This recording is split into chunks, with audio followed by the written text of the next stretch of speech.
आज की हमारी कहानी है धोखा अंतिम भाग। नेहा और निखिल की शादी के दिन नज़दीक थे तो साथ में अक्षय और सोनिया की भी शादी थी। शादी से हफ्ते भर पहले घर में कुछ अजीब सा माहौल हो गया था। इतनी सारी शॉपिंग और तैयारी के बावजूद ऐसा लग रहा था कि कुछ भी काम पूरा नहीं हुआ है। सोनिया का लहंगा आज ही बुटीक से आया था और सोनिया ने पहनकर ट्राई किया तो पता चला लहंगा थोड़ा सा ढीला है तो ऊपर का ब्लाउज टाइट। अक्षय की शेरवानी तो खैर सिली सिलाई रेडीमेड थी, पर कोट अभी तक सिलकर नहीं आया था। निखिल और नेहा की शादी का जोड़ा तैयार होकर आ गया था। अहाना ने भी अपने लिए लहंगा खरीदा था। रोज ही सबके मार्केट के चक्कर लग रहे थे। किसी को मैचिंग ज्वेलरी पसंद नहीं आ रही थी तो किसी को चूड़ियों पर अपने पति का नाम लिखवाना था। नेहा अगर नहीं भी चाहती तब भी उसे सबके साथ जाना पड़ता था। मतलब सब अपने आप में बिजी थे। आज हल्दी की रस्म होने वाली थी। नेहा और अक्षय के साथ निखिल की भी रस्में एक साथ ही हो रही थी। रिश्तेदारों की मौजूदगी में हंसी खुशी यह रस्म पूरी हो गई। दूसरे दिन संगीत का फंक्शन था जो कि एक मैरिज हॉल में आयोजित किया गया था, इसलिए सोनिया और उसके परिवार वाले भी वहीं मौजूद थे। सबसे पहले अहाना ने सोलो डांस किया, फिर पेरेंट्स का ग्रुप डांस हुआ और अब स्टेज पर सोनिया और अक्षय थे। दोनों का डांस देखने लायक था। आखिर गाना भी तो जबरदस्त था। सबका ध्यान स्टेज पर केंद्रित था। तभी नेहा के मोबाइल पर शान की कॉल आई। गाने के शोर में उसे कुछ सुनाई नहीं दे रहा था, इसलिए ठीक से आवाज आए इस चक्कर में वो मैरिज हॉल से बाहर निकलती चली गई। अब वो दरवाजे पर खड़ी होकर बात करने लगी थी। हेलो। हाँ शान बोलिए। वो अंदर संगीत का फंक्शन चल रहा है ना, इसलिए आपकी आवाज सुनाई नहीं दी। क्या कह रहे थे आप? मैं क्या कह सकता हूँ नेहा, जिसकी दुनिया वीरान होने जा रही है। बस भगवान से प्रार्थना कर सकता हूँ कि आपको खुश रखें। बस एक आखिरी बार आपकी आवाज सुनना चाहता था, आपसे बात करना चाहता था। आखिरी बार? कैसी बातें कर रहे हैं आप? मैं एक दोस्त की हैसियत से आपसे बात करूंगी कभी कभी। ऐसी बातें मत करो आप, मुझे डर लगता है। मैंने बहुत सोचा नेहा, पर सच कहूं तो ये ख्याल भी कि तुम किसी और की होने वाली हो, मेरा दिल धड़कने से इनकार कर देता है। फिर जब आपकी शादी होगी और आप किसी और की बाहों में, नहीं, मैं जिंदा नहीं रहना चाहता। नेहा खुश रहना। बस एक बार आखिरी बार कह दो कि आप मुझसे प्यार करती हो, फिर मेरी धड़कन खुशी से बंद हो जाएगी। नहीं, ऐसा कुछ नहीं करेंगे आप। आपने सुना ना शान, मैं अभी आ रही हूं आपके पास। बहुत प्यार करती हूं मैं आपसे। आई लव यू शान, मेरा इंतजार करना, मैं अभी आई आपके पास। फिर नेहा ने सड़क पर जाती हुई एक टैक्सी को रोका और उसमें बैठकर शान के घर का एड्रेस बताया। अक्षय सोनिया के डांस करने के बाद नेहा और निखिल का डांस होना था और अब सभी नेहा को ढूंढ रहे थे, पर नेहा वहां पर होती तब तो मिलती। इसलिए फंक्शन को खत्म कर दिया गया और मेहमानों को खाना खिलाया जाने लगा। साथ में सभी नेहा को भी ढूंढ रहे थे। तभी सोनिया के मोबाइल पर एक मैसेज आया, जिसे पढ़कर वो परेशान हो गई और अक्षय को अलग ले जाकर मैसेज दिखाए। उसके बाद अक्षय कार में बैठकर कहीं चला गया, ये कहकर कि किसी दोस्त ने बुलाया है उसके पापा नाराज भी हो रहे थे कि अभी नेहा को ढूंढने से ज्यादा तुम्हें अपने दोस्त की पड़ी है। पर अक्षय जल्दी से वहां से निकल गया। पहले वो अपने घर गया और उसने वहां जाकर बंदूक ली। फिर शान के घर की ओर कार बढ़ा दी। नेहा शान के पास पहुंची तो वो अपना बैग उठाकर घर से बाहर निकल रहा था। नेहा उसे देखकर रुक गई। आप कहां जा रहे हो? मैं ये शहर छोड़कर जा रहा हूं, हमेशा हमेशा के लिए। पर तुम इतनी रात को क्यों आई? तभी अक्षय वहां पहुंच गया और शान पर चिल्लाते हुए बोला, तुम मुझसे बदला लेना चाहता था ना, तो मुझे कुछ करता। अरे हिम्मत थी तो मेरा सामना करता ना, लेकिन तूने मेरी बहन को मोहरा बनाया। इसी काबिलियत के दम पर तो खुद को मेरे बराबर समझता है। छी, घिन आती है मुझे तेरी सोच पर। कैसी बातें कर रहे हो आप भाई? शान ने कभी मेरे साथ कुछ गलत नहीं किया। अभी भी मैं उसके पास खुद अपनी मर्जी से आई थी। ये तो इस शहर को छोड़कर हमेशा के लिए जा रहे थे।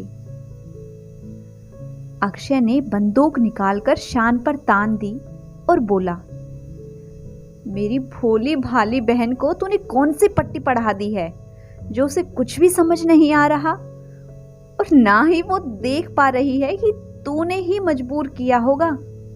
तभी तो संगीत का फंक्शन छोड़कर इतनी रात में ये यहाँ खड़ी है और सारे परिवार वाले लोगों के सवालों का सामना कर रहे हैं।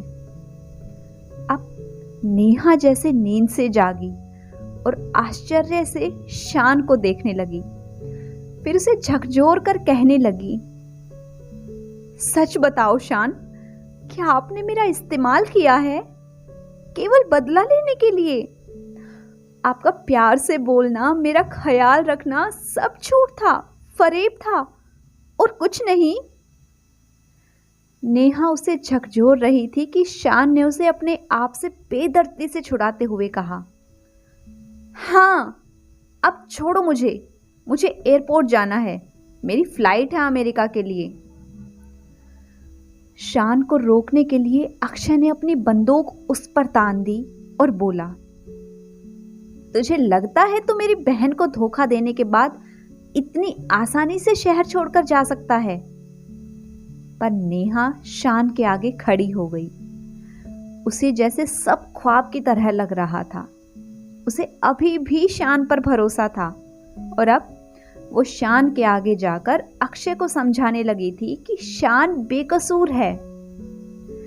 वैसे तो अक्षय बहुत शांत लड़का है, पर कहते हैं ना कि शांत इंसान का गुस्सा अधिक खतरनाक साबित होता है। अक्षय ने बंदूक शान पर तान दी थी और उसकी उंगली ट्रिगर पर दबती जा रही थी। दूसरे हाथ से वो अपने मोबाइल पर लिखा शान का मैसेज नेहा को दिखाने लगा। इस चक्कर में उंगली ट्रिगर पर दबती चली गई और जैसे ही नेहा को मैसेज दिखाने लगा, इस चक्कर में उंगली ट्रिगर पर दब गई और जैसे ही नेहा को ये महसूस हुआ, वो शान के आगे आ गई और बंदूक से निकली गोली नेहा के कंधे में जा लगी। नेहा को गोली लगने के बाद अक्षय को होश आया। उसने जल्दी से नेहा को अपनी गोद में उठाया और कार में अपने साथ बिठाकर डॉक्टर के पास ले गया। मामला गोली लगने का था, इसलिए डॉक्टर ने पुलिस को सूचना दी थी और वो ऑपरेशन की तैयारी में जुट गए। शान ने देखा कि नेहा ने उसे बचाने के लिए गोली खुद पर ले ली, तो वो जमीन पर गिरता चला गया। उसे नेहा की हर बात, हर मुलाकात याद आने लगी।